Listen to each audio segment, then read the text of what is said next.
sa panghita po. Hello Cebu, maayong buntag Pinoy.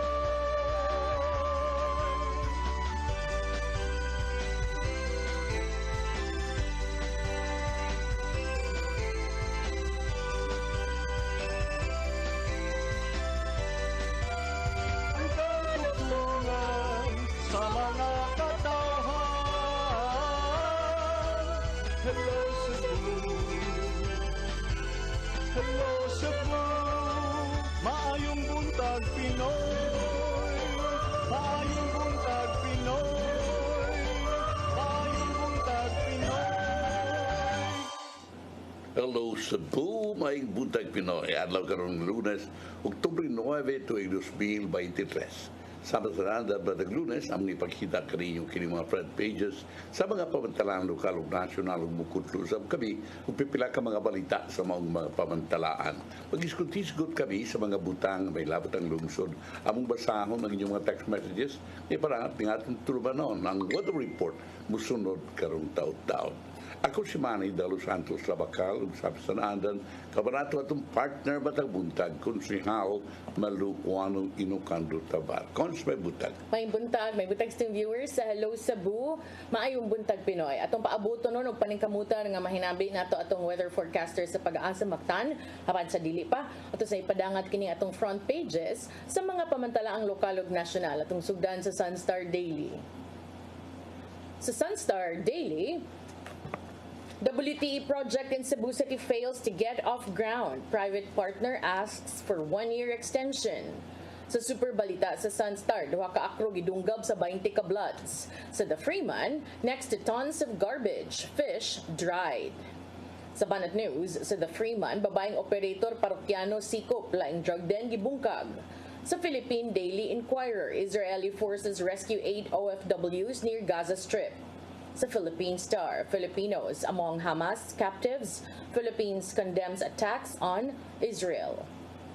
Maugad tong front pages sa mga pamantalaang lokal ug nasyonal sa among pagbalik kay Lunes man ron mga paghisgot-hisgot. Please stand by. Hello Cebu, hello Cebu, maayong buntag Pinoy, maayong buntag Pinoy, maayong buntag Pinoy. Balik sa Hello Cebu, may buntag Pinoy og ning tungura sa di pa ta maghisgot-hisgot sa ato sang ipadangan atong weather update. Kasi Pag-asa Mactan si Jomar Aclarino. Good morning. Yes, ma'am. Good morning sa tanan og sa atong tanan tigpaminaw kini atong latest weather update karong adlaw.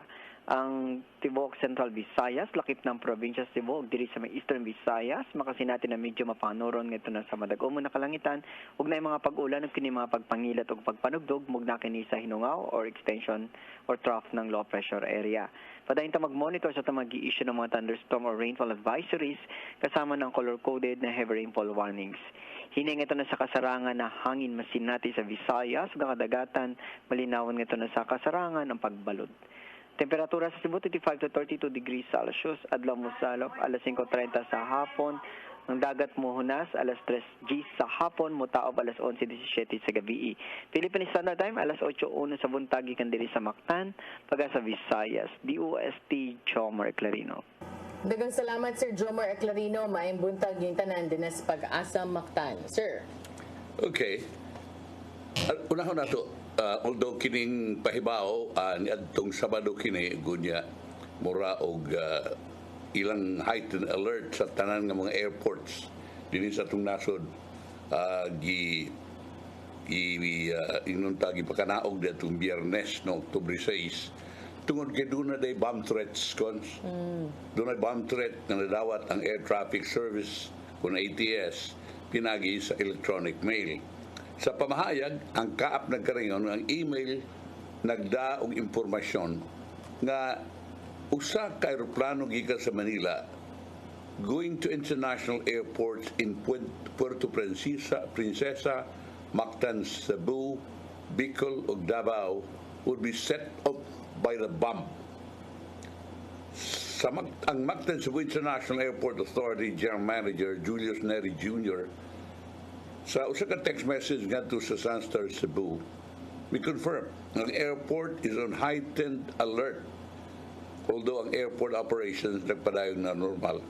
Actually, 42 airports yun. 42 ka airport commercial sa tibuok Pilipinas. So muna, so I would like to believe that until now, sige paghapon no, nga alert, ang kaap isugo ga-deploy ang dugang security personnel sa mga airports aron pag-manage expected high volume of passengers and vehicle traffic. Siya nagkarayon ang conduct of foot and mobile patrols to be strengthened within both the airside and landslide areas of the airport complex. Okay. Okay na, ang atong ipahibaw sa tuang mga pasahero na mogamit sa mga airports na doon here in Cebu, kundi sa tibuok yun, Pilipinas. Aniya say atong ipahibaw nga sugod ka ng adlaw, buepekto na ang piso na provisional increase na sa pritihan.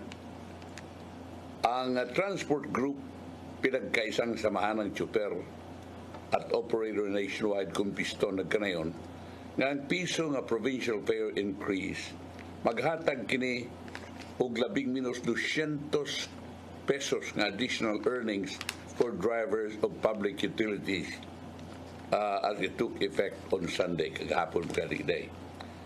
Ang piston National President si Modi Floranda may puno nga ang driver wa na magkinahanglan nga mo secure og bag-ong fare matrix as the increase is just temporary. Muna ni problema ron Cons, no? Kay samtang Yeah, but need ra ba sila mo display og fare hike notice? Mauna yung makalibog kay nakadungog siya ko gadiya sa interview ko. I think somebody from LTFRB or LTO. LTFRB. Kinsa man si Ray Alvar? National TV. Ingon nga dili na kinahanglan og fare matrix. Yes. Kay provisional ra. No fare matrix because the increase is provisional, but what they need to secure is a signed notice that they must display on top of the old fare matrix. So the notice is different from a matrix. Yes, ang matrix ato man ang naikwentada. Okay, ang notice is ino lang nga Pahibaw nga naay gipatuman nga uminto nga piso sa regular nga plitihan ibabaw sa matrix. So then you would know nga kung gikan diri pa dong sa asa ang city mahimo ng 8. So mo'y giingon nila nga ang kining notice ko no libre ra kay ang fare matrix sir 50 pesos man per copy. So kining notice nga i-issue sa LTFRB ang ilar gyud ang pag-adto og pagkuha og katong pinirmahan. So kini magsilbi ko ni nga pricing chart kaning fare matrix. But ang katong notice igo lang pahibaw sa aumento. Okay. So gikinahanglan gyud ay gihapon nga mokuha ka mo papilit ka og notisya. Kay niingon man si LTFRB 7 Director Eduardo Montealto Jr. nga ang mga driver kinahanglang mukuha og prominente nga ipakita ang gipirmahan nga notice sa ibabaw sa ilang karaan nga fare matrix sud sa ilang sakyanan aron sila makakolekta sa aumento. Si Montealto ni awhag sad sa mga pasahero nga i-report ang mga violators silang buhatan or sa local authorities. Kay matod pa, kanang pagkolekta og extra nga piso nga wala kay gi-display nga notice, gi-consider na nga overcharging which is an offense punishable by law. I see. So klaro na ha. Kanang notice is different from 8 matrix. Ang matrix kadtog yung doon ay itemized na yun. Na piliplitihan, mauna. Kining notice, ang pagpahibaw lang ang giumintuhan na og piso ang plitihan. Aron makakwintada Aron makakwintada po ang mga pasahero. Okay. Diyan sa tayo lain nga pahibaw Cons na ang Department of Health may pahimang sa publiko batok dining risgo sa flu influenza. Ayaw ko ibaliwala ning flu kay trangkaso murag nagtuo ka parihara tanan trangkaso flu zaman na dia sa senior citizen ay lalong mas mapanganib kapag dumapo suma ni Health and Undersecretary Eric Tayag. Kailangan taon-taon ay natatanggap natin ang flu vaccine para maiwasan ang komplikasyon ng influenza. Mumani, ang naay panghatag nini na libre sa atuang mga health centers, pero nasay ibaligya nini nga sila na gani ang mo administer, pero doon ay bayad, no? Doon ay bayad. Ang ako libre, kawa mo ko'y bayad. Kaya mo ko'y bayad. So, mao na, no? Naay daghan nato nga ma-avail nini. So, adtuan lang ko, no, touch base with your barangay halls, barangay officials, o ganaan na ba na, no? Naam sa uban nga tingay na hutda na, kunya mura nga dili ta maka-avail. So, sumakang tayag ang vaccine maghatag kinig additional protection ngadto sa mga tao labi na gyud sa mga seniors.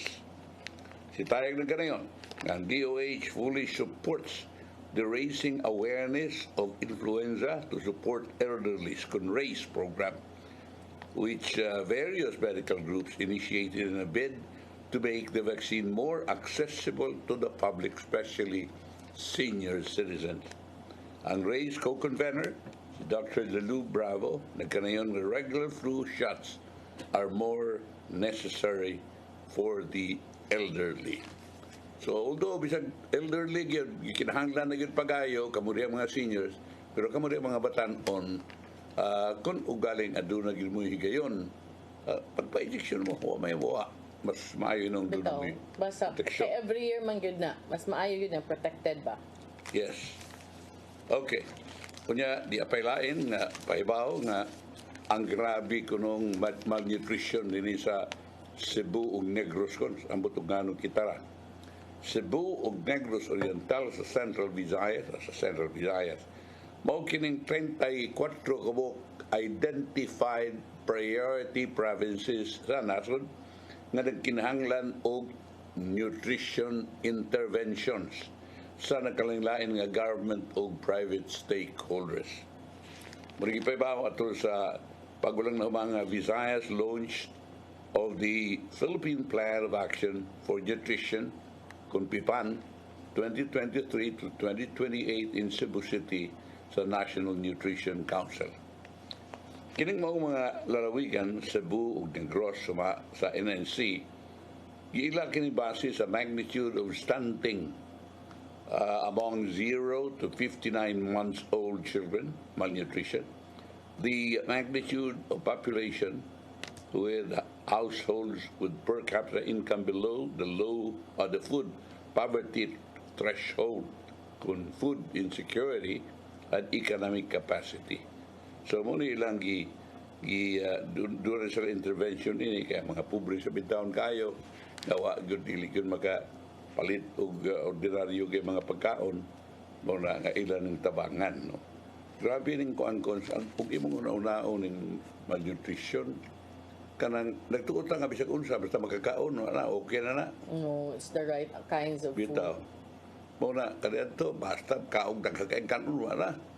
Busog daw niya wala mga ayon lawas. Dili. Okay, naagyon mo anyway, doon na may mga kuan dia VHWs nga mutabag sa ninyo kung unsaon ang pag Sang kuan sir, di ba na kanang National Nutrition Council? Adto si ang national president na si naibong mayor yun, Florentino Solon. Okay.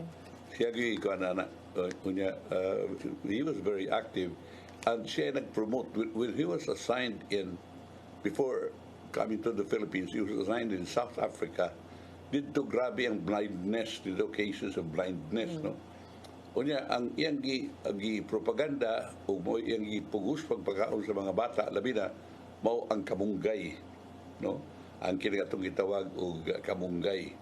Unya mao na ang mga tao dito na himsog ug unya jutay na kayo ang incidence of blindness kung kining pagkabuta kay maayo kining kamunggay. So in English kining kamunggay ko Moringa.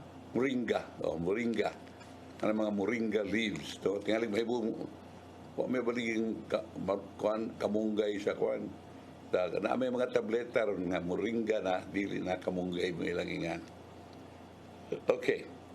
Kining dunay road closures iaprubahan ko para sa meeting ni Avance sa barangay ug SK elections, partial road closure, ang gikauyunan ay ipatuman at sa simultaneous meeting ni Avance, simultaneous edicons, sa mga kandidato sa barangay ug sangguniang kabataan elections on October 28. Si Traffic Czar, Councilor Ray Galon, nagkanayon nga mauni ang gikasabutan at tungod sa daghan kay mga requests of road closures, sirado mga daan sa pipila ka mga barangay sa syudad, kay maghimo sila og tagstag sa ka-meeting di Avance. Si Galon na kanayon, nagilahang angyo,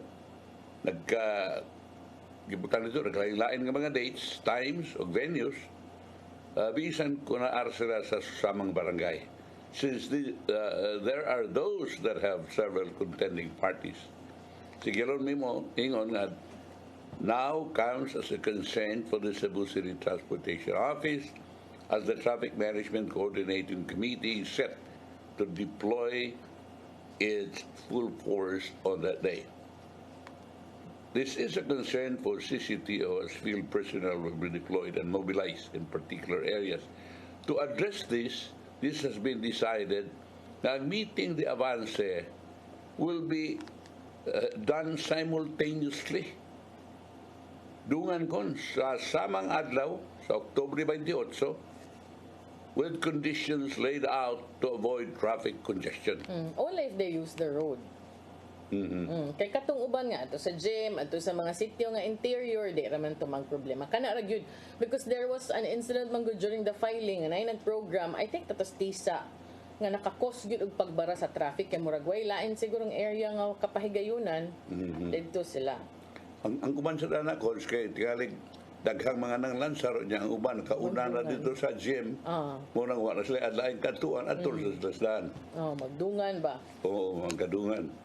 Pero kini ikons dungan yun eh.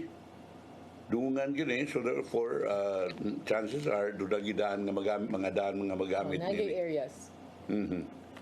So, ang pagkakibok cross meeting will be after the peak hours in the evening. Why stage kay set up sa mga kadalanan to give way to fire and other emergency vehicles should the need arise. Siyempre puro, ang tanang mga barangay sa syudad are encouraged to comply with the regulations should they decide to use the roads. Those who decide to hold it somewhere else, like gyms and evacuation centers, can stage their meeting the Avance at any time. Sa ato pa, madungan lang o sa daan. Pero sa dili daan, pahala nagkarusa mo maghimog meeting di Avance sa bahuman ng eleksyon. Wala ang gigon ni Konsehal Regulon at the same time atong traffic czar. Kunya, yasad yang yangyo, pero muna matingali ni, I don't know, ang Cebu City Traffic Management Coordination Committee Chairperson, si Konsehal Regulon, ni propose na sa active involvement sa mga barangay tanod sa traffic management in the city. Di ba naamay mga nani na yun? So, ang uban na agad sila traffic enforcers, but ang uban depende sa budget sa barangay. Napod na training, but this is good also, no? Para I hope maka-provide sa training updates. Updated ba nga mga training on traffic rules and regulations sila sa Konsehal Ray? Yeah, at least doon naman ang honorarium ani naman barangay tanod ba sila ang honorarium ni the barangay, no? Barangay and subsidized by cities, by the city also. Okay. Human sa 2-year disruption sa people's daily routine due to the COVID-19 pandemic, karang mga tao are now back to normal routines, which workers now back to their respective offices and students going to schools. As things go slowly back to normal, the traffic congestion in the city as well as the neighboring cities has also returned to pre-pandemic levels.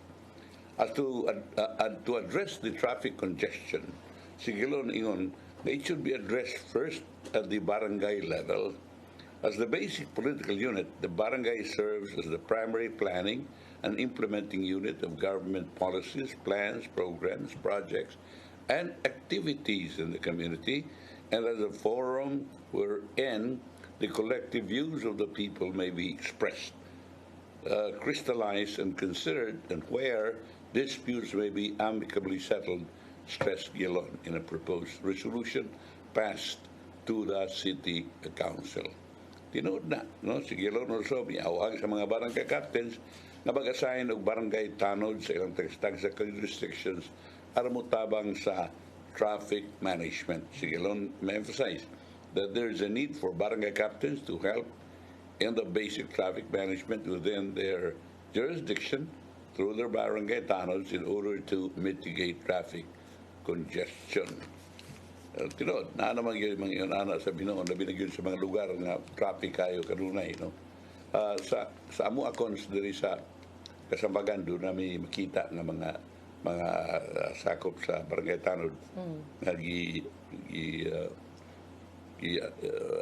assign ni Barangay Captain Franklin Ong nga mo tabang sa pag-direct sa traffic. Pero muli na mas mayon ta na train yun pa kayo aron ang bantayan kadtog yung mga lugar diin kalabang bottleneck bakon kay doon naman ko'y mga dapit kons nga pananglitan. Ang imo makitaan sa mga traffic at dito yampungad yan ang tungod sa traffic light.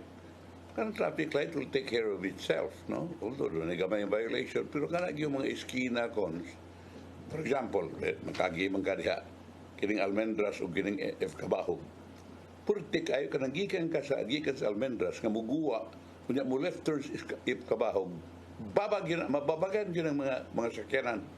Ang mga sakyanan gikas Mandawi, o yun padung diri sa Ayala, nya ang gikas Ayala padung Mandawi, mababagan man diya, purti, makuha na diya, mababoy taon ang mga sakyanan.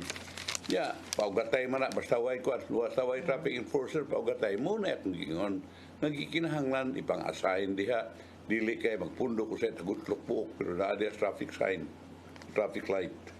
So, I hope with the regular on there, mausab na ning ato ang pamaagi, no? Yung usahay ko, yung for how many weeks, just SM, maghibo sila din kuan kanang murag ko sa traffic ba mamuhunong ang mga sakyanan aron lang yung pagtanaw ko so doon na ba ID sa sitong pero yun pangitaan yung ID sitong daghan kaayong mga traffic enforcers tuwa dito aron lang pagpangita sa ID kaya itong pangortar gini yun ha kaya tako magmulta o di ka magdaga ID. Ang LTO ba daw doon ay bagong location. Ang bagong location o new office sa Land Transportation Office, Mandawi City District Office. Musilbi siya mga kliyente tungkol kay Hodong Mani dito sa J. Center Mall sa Ace Fortuna Street sa Makilid. Atol siyang soft launching. Ang mga buhatan was glad to serve the first client, the lawyer who had transacted to have his foreign driver's license converted. Ang mga driver's license application was completed in less than 15 minutes ang kanindot. Tapos pantanan nga na, dili lang kayo, opening niya, foreigner. Ang tanan, no? And all the time, maunay, kaya ito panahon pang 30, doon naman ito yung nga time, good, nga pila ka oras, pila ka adlaw, no, ng mga permits and so on and so forth. Contrary to negative rumors about the unavailability of licensed ID cards, pabila mo, ang LTO Mandawi was able to print and issue an ID card as attested by the first client. So, ang LTO 7 Regional Director, Glenn Galario na ganayon, niya maong ceremony was where a blessing and a soft launching took place. Ang bagong LTO Mandawi City District Office na maimutang sa third level sa City Times Square 2 sa Tipolo, Mandawi City, where all motor registration transactions can be availed to the public. Sura labas parking dia.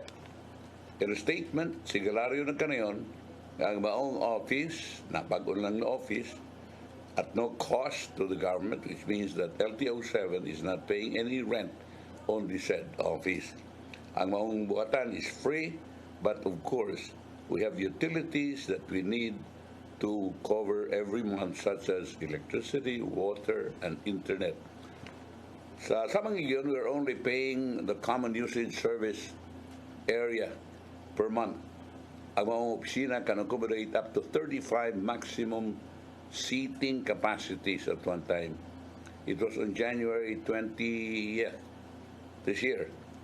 Sa Mandawi City District Office temporarily stopped operations. Kay gisarado man na may bagong tag-iya na ang J Center Mall.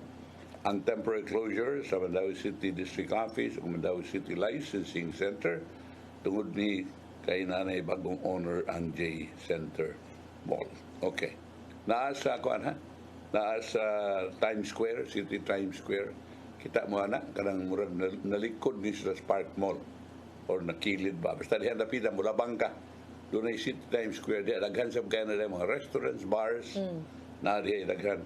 O na diyan ang ilang office.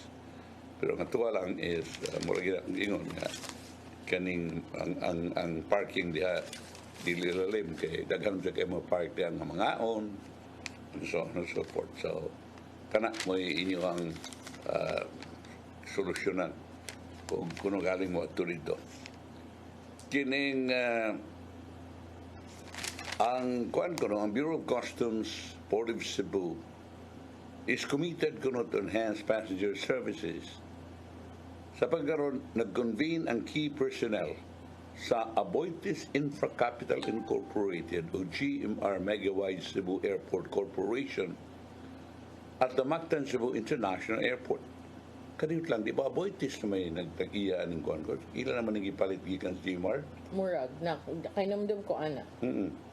Ang Bureau of Customs Cebu District Collectors, Attorney Ricardo Uy Morales II, nilay sa commitment displayed by the AIC and GMC AC officials in striving for continuous improvement of airport services. Tingalig doon na pa a certain percentage Basta wala pa na kuan. or pag yun mapuli kuan Puli. yun. Si Morales ng ganyan, ang ilang partnership with AIC and GMC AC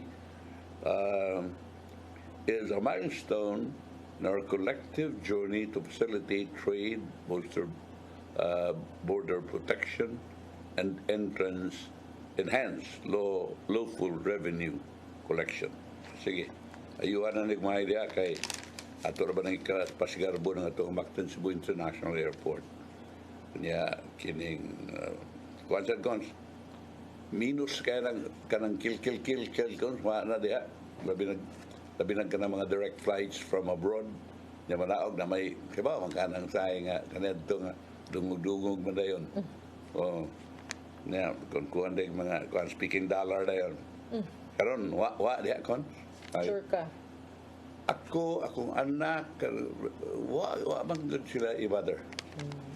So ikaw Wala sad. Unsa may tan-aw na tumro ra man taon tagkuan. Unsa may anto wa tayo kuan ay. Sige, nagbiyahe lang galing na. Kwarta na. Paet. Break sa takot. Sige, balik na man sa pipila ka pahinumdum. Please stand by.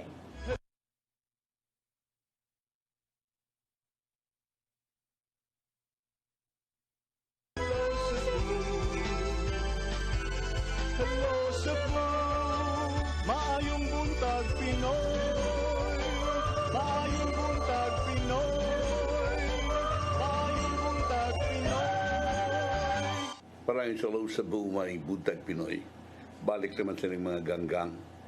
Kaya ito, gidugay na kung kadugog dining bloods. Napamanday ni. Doon kuno ka mga sakop sa Alpha Cabarro, kung Acro, Fraternity, nga landing sa tambalanan human ipang-atake o ipang-dunggab sa kapin o kuwang 20 ka mga batanon nga lalaki nga giingong mga sakop sa Bloods Gang. Kuyaw ang likod. Sa interview sa Superbalita Cebu, sa investigador sa kapulisan sa siyudad sa Bugo at sa Police Corporal Jun Ray Olivar, matud niya ang insidente na hitabo alas 11 sa gabi Sabado, Oktubre 7 sa Purok, Labayan, Barangay Nailon sa Maong siyudad sa Bugo niya. Ang dapit nagsaulog sa kapistahan. Ang mga biktima gilangan sila si Angelo Tero, 26 anyos, Ulitaw, o si Timothy, 16, magsiligan sa Purok Labayan. Matod ni Oliva na mga biktima ni gawas sa diskuhan, nagipahigayon lang sa fiesta sa ilahang barangay aron mamauli.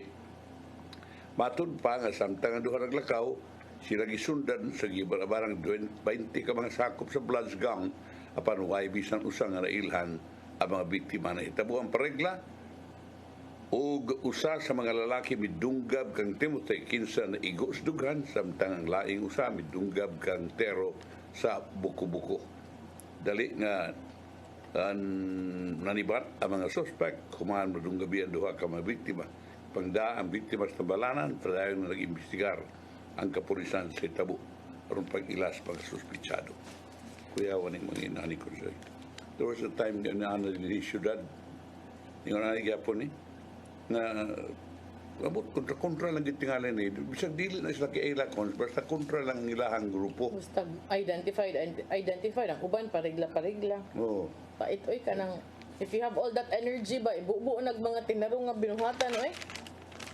Na luuyag na simba ko lang atong anak ko maglakaw niya. Na ang uban ka na mistaken identity or initan lang usay mo good sir di sorry ha di na to kalimod ang uban isug lang kog daghan ano bang magka-guts lang ka nga isug ka kay daghan mo pero kung ikaw ra usa tinoda diya dire sa umaabot ng election cons ang regional election body ningon ngayon giluwatan o show cause order ang 5 ka mga kandidato sa umabot ka barangay ug sangguniang kabataan elections sa Central Visayas tungkol sa posibleng kalapasan sa early campaigning prohibition sa natapos ang filing sa Certificate of Candidacy nitong September 2. Matod sa COMELEC Visayas, kini nakabutang sa peligro silang kandidatura o kasong kriminal ang ibasaka batok sa mga kun mapamatulan nga nakalapas. Sa datos nga gihatag sa COMELEC ngadto sa Sunstar Cebu ngadto Miyerkules Oktubre 4, gibutyag nini nga tulo ka show cause order ang gipadaan sa mga kandidato sa Cebu samtang duha sa Negros Oriental. Sa Sugbo, kini mga kandidato gikan sa barangay sa lungsod sa Dalaguete, Lapu-Lapu City ug Cebu City samtang sa Negros Oriental gikan sa barangay Bayawan City ug Dumaguete City. Bisan pa ang COMELEC wa maghatag og dugang mga detalye bahin sa mga kandidato tungod kay nagpadayon ang investigasyon ug ang pagbutyag sa dugang kasiguran mahimo na magamit batok sa ilang mga kandidatura. Ang COMELEC nihatag og gibugaton nga ang pag-appeal sa premature campaigning mo resulta sa ka-election offense ug ang mga kandidato nga mapamatud-an nga sad-an sa mga kalihukan mahimong manubag sa legal nga silot. Sa paghinabi sa abogado sa COMELEC 7 nga si Ferdinand Guhilde yatong September 4, siya mingon nga ang mamatud-an nga nakalapas gawas nga ma-disqualify sa pagpapili hayan mabilanggo ug usa nga 2 ka tuig ug dili eligible alang sa probation. Agi o pagtuman sa mga lagda sa COMELEC ang tanang campaign materials wa o naglakip ba sa klarong vote nga lingwahe kinahanglan na tangtangon. Matud niya nga ang pagpangampanya mahimong makita sa direkta o di direkta. Ang vote ni pasahot kay ang uban magkonsent tuo nga og panalitag way vote. At bang naong lang nimo iutang iprestada diha. Nya labi lagi butangan nimo barangay. Murag nagduda ang uban nga ang nagtuo ang uban nga way violation na kay di pa na kampanya. Karon ang gisulti ng Guhilde bisan kuno guwa ng vote sa violation ko na. Depende sad kung birthday din mo or nag-graduate day ka. Mao na, no? Depende sa intent. Naiuban sila sa gibutang nga ang colors nimo nga gigamit, basig ka ng colors sa imong gigamit na for your party, ano pa?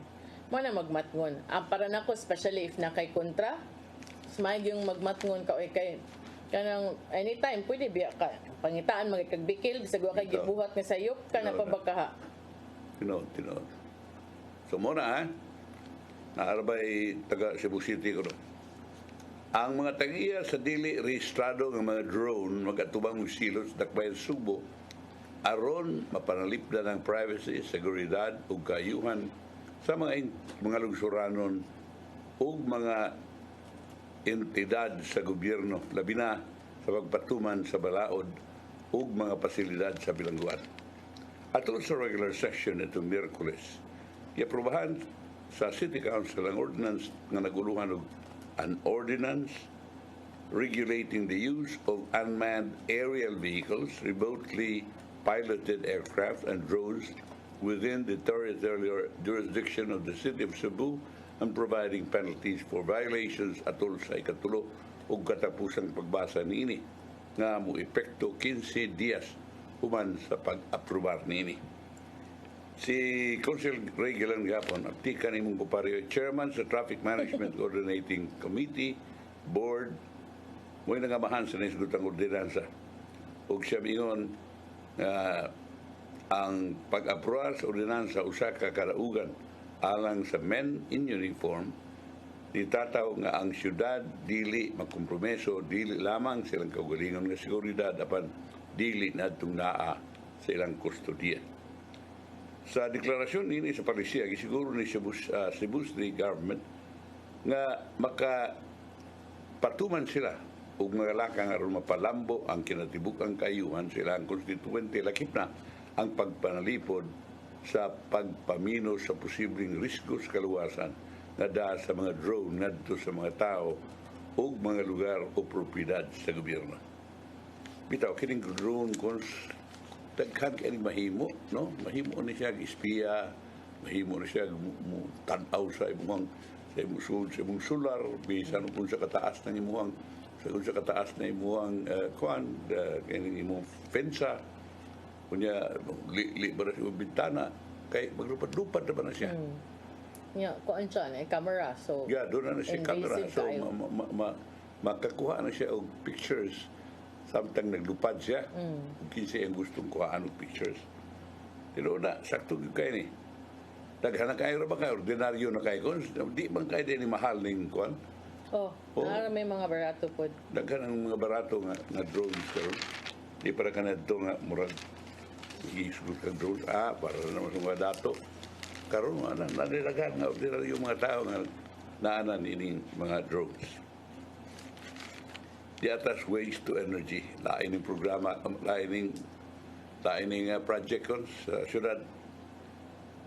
Ang dakbayan sa Subo dili pa makakita sa katumanan sa waste to energy facility dinhi sa umaabot nga panahon bisan sa usa ka tuig ang city government himog joint venture agreement alang sa proyekto tungod kay ang pribadong partner ni hangyo nga lugwayan ang timeline sa proyekto ngadto usa pa ka tuig. Uy. Ang kuan man, ang kontraktor may time out. Ang pribadong kontraktor, New Sky Energy Philippines Incorporated, may hangyo sa syudad sa lugway alang sa pre-construction phase. Labi na sa dugang mga panahon sa pagkuha sa gikinahanglang permit, lisensya, pagtuon o mga kontrata na may kalabutan na nagduso sa original na 365 kaadlaw nga plano gikan sa adlaw ng syudad nag-issue sa notice of award sa usa ka taas nga timeline na 730 days gikan sa notarization sa joint venture agreement. Ang bagong Sky Energy kinahanglan na magsugod sa pagtukol sa pasilidad pagkahuman makuha ang tanan nga mga kinahanglanon sa dokumento ug sud sa 365 kaadlaw gikan sa adlaw nga gipagawa sa syudad ang Pahibaos Award ug gikan niadtong Marso 2022. si Cebu City Mayor Michael Rama siyang luwat ngadto sa New Sky Energy nga piritsa noong September 21, 2023 mitugod sa hangyo sa pribadong partner ni ini. So pa, not even in a year's time na makita nato ang waste to energy. Ay pamantun Danao, Danao ba ito? Katong nga ni Gis Marcos? Uliluan ba ito? For what? Katong nga di sa pa-inauguration sa waste to energy nga guys, hindi sa harapon. I forgot na. Word na kanumdum ko na liluan. Ferry man to. Ilang... Sa ferry nito. Pero hindi na siya sa Danao Asa sila gitamo? Danao ang waste to energy. Kining nanawagan ko no ang mga lokal nga mga leader o magbabalaod sa Subo na mapasar ang Magna Carta for Barangay Health Workers tungod kay kini magapataas silang socio-economic na kahintang. Tinood na iluoy kayo ng BHWs ko. Kag may kaning sweldo in town. Trabaho na pag taon silang mayo. Kapin sa 9,000 ka mga barangay health workers, volunteers sa naglanlain dakbayan og lungsod sa lalawigan sa Subo ang nagtapok na itong Biyernes, Oktubre 6 sa pagsaulog silang ika-15 nga anibersaryo isip asosasyon na gipahigayon sa IC3 Convention Center of Mabolo, Cebu City.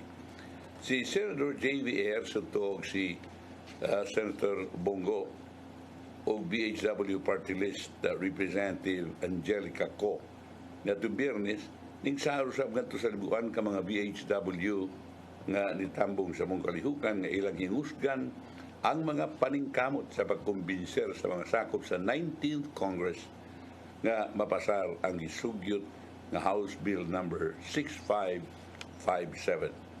Patod pa ko nga mga BHW volunteers gamay og sweldo apan ang hinubrang trabaho tinuod na samtang ang status ilang pagpatrabaho kay gimarkahan lang og volunteer job apan ang ilang trabaho pariyaras ubang mga nagtrabaho sa healthcare frontliners.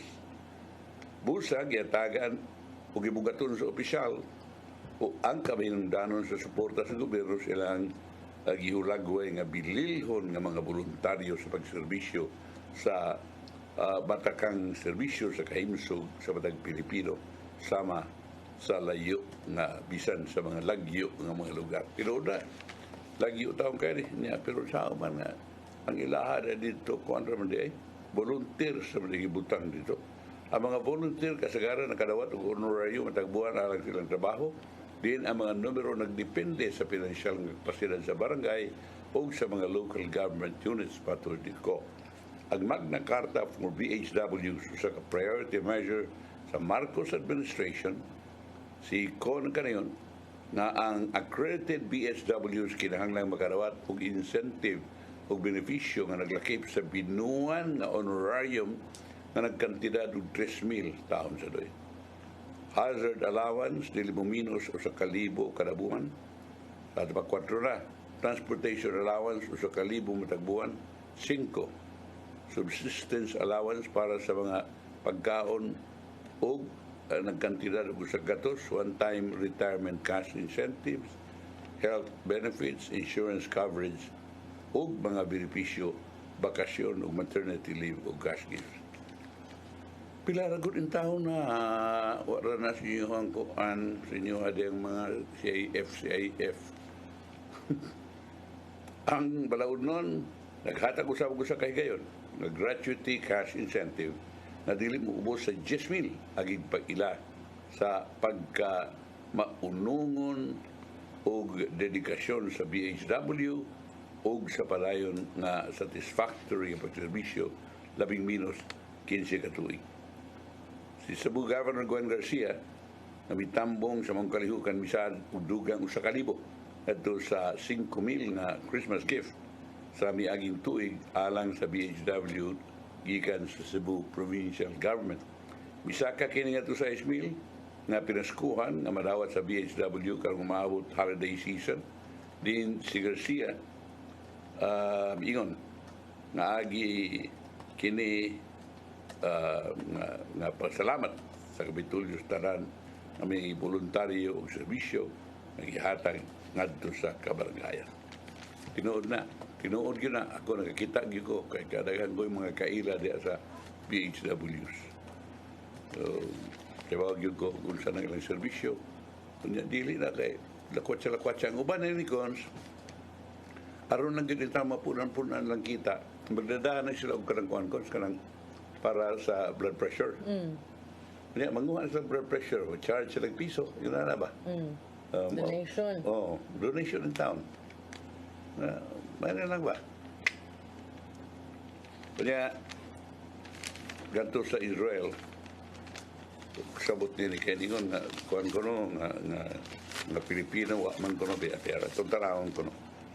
Ang Department of Foreign Affairs may paibaw na itong Domingo kagahapon nga way gigataho nga Pilipino nga namatay sa Israel human sa pag-atake sa mga militanteng Palestinians. Sa Department of Foreign Affairs Undersecretary for Migrant Affairs Eduardo Jose de Vega dingon nga ang imbahana sa Pilipinas sa Israel nakig-alayon sa Filipino community sa mga nasod. Matud niya doon ay dulan sa 30,000 ka mga Pilipino sa Israel, kadaghanan kanila mga domestic worker o caregiver na nahimutang sa Tel Aviv o Haifa nga mga 70 kilometros ang gilayon gikan sa Gaza Strip nga mo'y sentro sa pag-atake. May mga Pilipinong nag-alaala dahil sa naitabo ko no, however, lahat sila sumusunod lamang naman sa patakaran ng Israeli government at Pilipinas na stay at home at malapit dapat sila sa bomb shelter.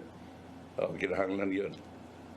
Sa buwan nga paghihinabi sa Overseas Workers Welfare Administration kun o Administrator Arnel Ignacio, mingon nga hugot nilang gimonitor ang 200 ka OFW sa Gaza Strip.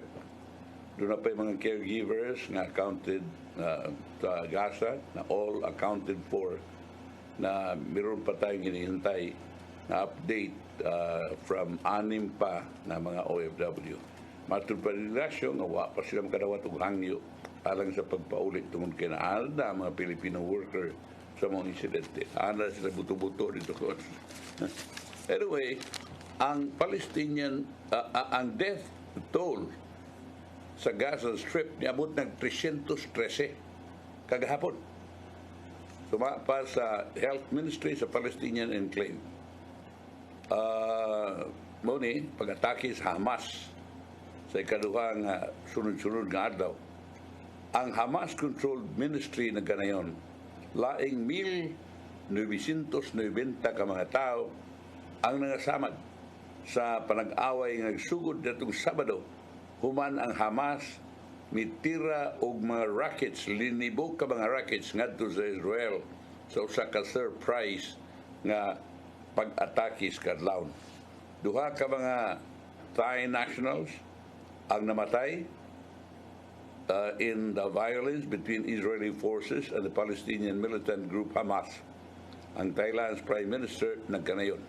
Ang dramatic escalation of the long-running conflict has seen hundreds killed on both sides following Sunday's or Saturday's surprise large-scale attack by Hamas from the Gaza Strip against Israel and Israeli retaliation.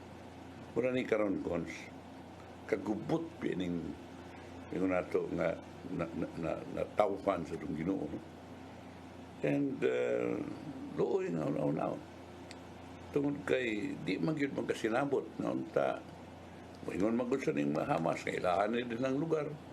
Ingon sa Israel dili amo na. Mo na ilang kuan sir no, murag mosad na ilang medyo man kapalaran nga samok gyud sila. I think mo magigibot ang Biblia Cons. Ng anak gyud sa Paet. Naarabay kanang ang sa concern no kay nasad bay uban nga daghan actually mo gyud na ang pinakalupig kung naay mga gubat-gubat kana yung mga inosente oy. Ato lang way labot ba. Mo gina in taon na. Kanang naaron sa bahay dili pagoon so nya ibu adto maigo mo bahay. gyapon no? Ora gyapon. Ora nga ang sa London, ang London Police na itong Domingo nga ilang ipunan ng ilang patrol sa kabahin sa Palestinian militant group no batok sa pag-atake unya sa mga Hamas. We are aware of a number of incidents in relation to the ongoing conflict in Israel and the border with Gaza. Ang MAT has increased policing patrols across parts of London in order to provide a visible presence and recurrence to our communities. Kuya Juan, sa dahil silang sundon sa sila dito sa Hamas at akihon sa dito sa Hamas. Gubot ka na napita ko, so niya dito sa Afghanistan sa Binoon, ang ilaha dito, murag dunay kuan, murag dunay linog nga nitabo sila og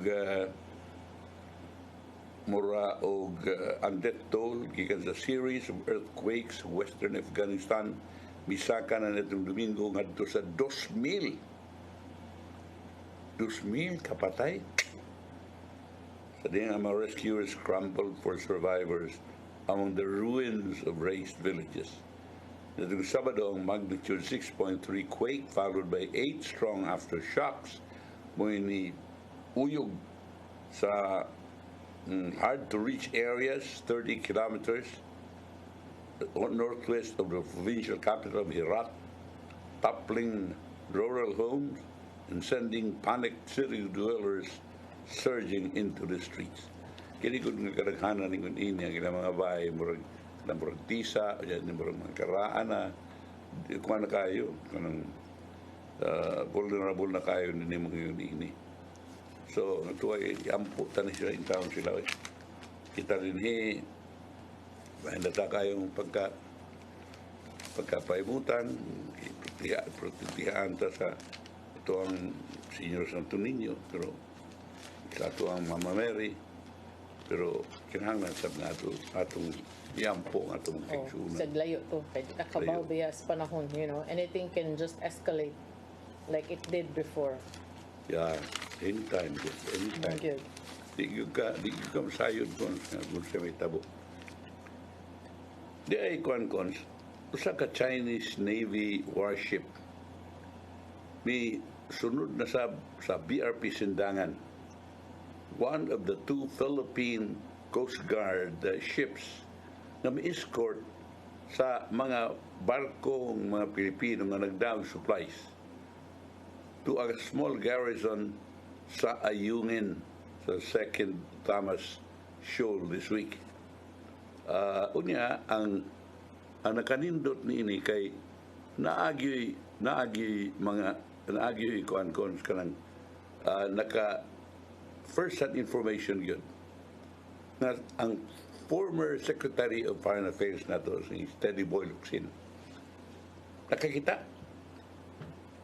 suma pa ang Chinese Navy dito na suma ni Captain Rem Labay, commander sa Philippine Coastal District Palawan, og ilang gitanaw ang bridge sa gikan sa bridge sa BRP Cabra, laing nga escort ship that seems so close suma pa ni Commander Emmanuel Dangate, usa ka patrol ship skipper. Ang bridge deck high-profile guest in bright yellow jacket was watching Chinese Coast Guard and maritime militia vessels weave in and out in front of the Cabra under the blazing sun. I'm observing, so when I talk, it's from experience. Mo nagsulti ni kaning Foreign Secretary Teddy Boy Locsin, kung Teodoro Locsin Jr. Ang former Philippine, karon kuha na siya, kanang Secretary of Foreign Affairs, karon Philippine Ambassador to the United Kingdom na siya, o Special Envoy to China. Mo iyang gisugilang na sa inquiry. It was the first time that a senior Philippine diplomat mikuyog sa supply mission to the BRP Sierra Madre, the World War II era U.S. warship that was momentarily, intentionally ran aground on Ayungin to serve as the Philippine military's outpost. Ikaw, Gonzo, parang tayo na ani, doon ay special trip dito. Mag-usap ka. Segunda man sa concert, sa katubang Titanic ba na? Oo. Tidak, ako sa kanino ko nga. Kasi sa mga mo man. Mao na. Unsa pa man ang gikinahanglan?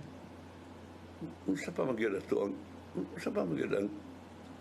sige pa magyapon tag salig ani nila nga di man ay maayo nga isalig na to nila kay sama na to nga Sige tag ingon to si Digong Duterte kada to sud kay to ni mga Chinese. Salig-saligan lang. Paglingkod ni Marcos, dito siya, inaawa na. Ang atong mga mananagat, suod na dito. Wala na din na yung saon. Ano sa naman di karoon mo, biyapon? Kunya, usa ka magbabalaod. Tapos sa Nicole, what mo dito yung panahon ko? Kinahanglan ko nung i-develop ang pag-asa, ang tourism potential sa pag-asa. I agree. Pati panahon ko. At padangat ang giandam ni Tatay Dodong ang iyang pulong kinabuhi.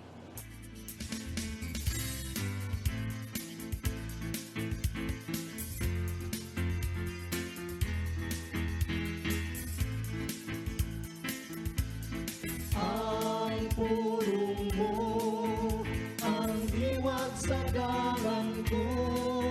Sayop ang paghimo og dautan alang sa mayong katuyuan. Sa English pa, the end does not justify the means. Kay kung mayo ang imong tumong, nan, may usab ang pagi nga imong buhaton. Ang dautan dili iya sa Ginoo.